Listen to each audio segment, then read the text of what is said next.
তাকে তো মৃত্যুবরণ করতেই হবে।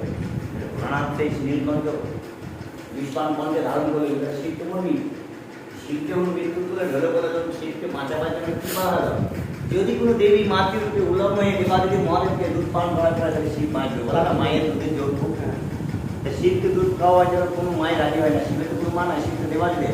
তারা সবাই বলছে কেউ একজন শিবের মা, সবাই আমার স্বামী, আমি স্বামীকে কীভাবে সন্তানদের দুধ পান করা হবে। তাহলে তখন বললো তাহলে আজকাল যত দেবী আছে যত দেবতা আছে সবাইকে আহ্বান জানানো হবে, সমস্ত দেবী এবং সমস্ত দেবতাকে একত্রিত করা হবে।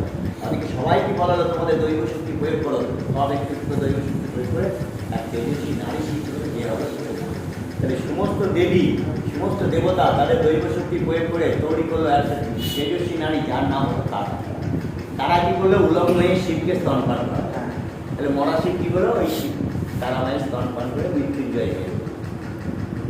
তাহলে কার স্তনপান করলো তারা কি শক্তি সমস্ত দেবদেবীর শক্তি, সমস্ত দেবদেবীর শক্তি থেকে যে দুধ তৈরি হলো সেই দুধ পান করে দেওয়া। বামদেব হলো সমস্ত দেবতার অংশ। এর মধ্যে কালী আছে, তারা আছে, ভগবান আছে, শিব আছে, ব্রহ্মা আছে, বিষ্ণু আছে, মহেশ্বর আছে, ইন্দ্র আছে, সব দেবতা আছে। সব দেবতার শক্তি তো বাম, সেই নীলকণ্ঠ ভৈরব।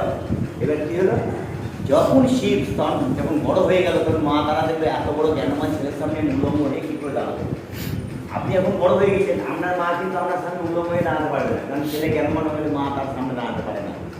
মা তারা দেখবে এই তো ভোলানাথ স্তনপান করো তো মা তারা ভোলানাথ এবার চোখ খুলবে আমি কী করে সামনে উলম্ব হয়ে দাঁড়াবো, তখন মা তারা তার দেহটাকে পাথরের শিলা করে এই মা তারা উলম্ব হয়ে শিবকে স্তনপান করে।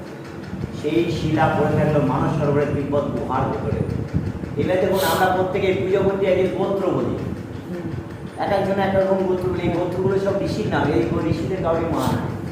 তাহলে এদের জন্ম হলো কী করে, বলে না মা ছাড়া জন্ম হয়, মা ছাড়া জন্ম হয়। তাহলে এই ঋষিগুলো তো কাউরি মা নাই।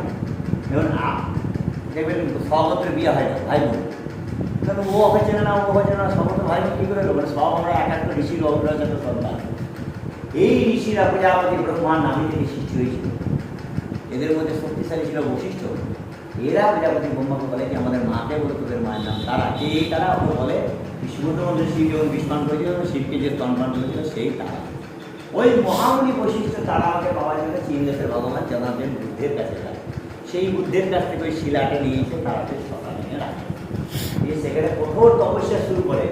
মা তারা এই মামুনি যেমনি দাঁড়িয়ে আছে, মা তারা এবং শ্মশানের মাটিতে দাঁড়িয়ে মহামণি বশিষ্ঠ মা যে মাটিতে পা রাখলো সেটা হয়ে গেল পাথরের পা, যেটা শ্মশানের সিঁড়ি দিয়ে নেমে দিয়ে আন্দা সিঁদুর গোলাপ জল ঢালছে।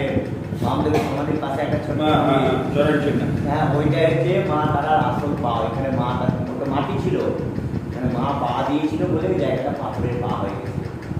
দিয়ে ওই যে মায়ের শিলামন্দির মন্দিরে আছে, মা তারা শিবকে স্নান পান করা যায়। মায়ের মন্দিরে আছে, মায়ের মন্দিরে মা দেখাইছে ওর পরে শিলা, শিলার উপরে মায়ের মূর্তিতে তৈরি। আসল হচ্ছে ওই শিলা। 9টার সময় যাবে দেখবেন মা শিলা মূর্তি দর্শন হবে।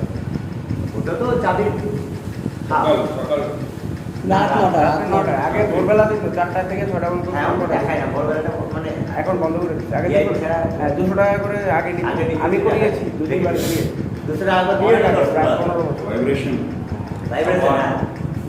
বিশাল ভাই মায়ের ব্রহ্মশিলা। আসি।